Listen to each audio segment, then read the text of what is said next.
சுவாமிகள் திருக்கல்யாணம் செய்து வைப்பது என்பது வெறும் திருவிழா மட்டுமல்ல. அது ஆன்மீக ரீதியாகவும் பக்தி ரீதியாகவும் ஆழ்ந்த அர்த்தங்களைக் கொண்ட ஒரு புனித நிகழ்வாகும். இதன் முக்கிய விளக்கங்கள் மற்றும் பலன்கள்: ஜீவாத்மா பரமாத்மா இணைப்பு. ஆன்மீக ரீதியாக திருக்கல்யாணம் என்பது தனிப்பட்ட ஆன்மா ஜீவாத்மா பரமாத்மாவுடன் இறைவன் இணையும் நிலையை குறிக்கிறது.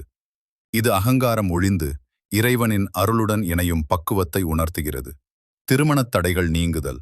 கன்னிப் பெண்கள் மற்றும் திருமணத் தடை உள்ளவர்கள் சுவாமி அம்பாள் திருக்கல்யாணத்தை தரிசித்தால் ஜாதகத்தில் உள்ள செவ்வாய் தோஷம் உள்ளிட்ட திருமணத் தடைகள் நீங்கி விரைவில் திருமணம் கைகூடும். தாய் தந்தையர் ஆசி. நம்மை படைத்த இறைவனையும் அம்பாளையும் தாய் தந்தையாக பாவித்து அவர்களுக்கு திருமணம் செய்து வைக்கும்போது அவர்கள் நம்மை ஆசிர்வதிப்பதாக ஐதீகம். தாமச மற்றும் ராட்சச சக்திகள் நீக்கம். முருகப்பெருமான் சூரனை சம்ஹாரம் செய்த பின் தெய்வானையை மனம் முடிப்பது பக்தி மற்றும் அறிவின் மூலம் தீய சக்திகள் அகங்காரம் அழிந்து தெய்வீக அன்பு நிலைபெறுவதை குறிக்கிறது. குடும்ப ஒற்றுமை. சுவாமி திருக்கல்யாண நிகழ்வில் பங்கேற்பது தம்பதிகளிடையே ஒற்றுமையை அதிகரிப்பதோடு குடும்பத்தில் மகிழ்ச்சியையும் சுபகாரிய தடைகளையும் நீக்கும்.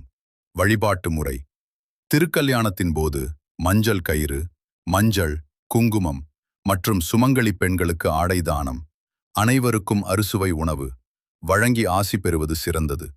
அனைத்து திருக்கோயில்களில் நடைபெறும் நிகழ்வில் கலந்து கொண்டு பயன்பெறுவோம். நன்றி. மேலும் தகவலுக்கு கமெண்ட், லைக் பண்ணுங்க. உங்களுக்கு தகவல் தொடர்ந்து வர சேனலை சப்ஸ்கிரைப் பண்ணுங்க. மிக்க நன்றி. Gold peacocks media.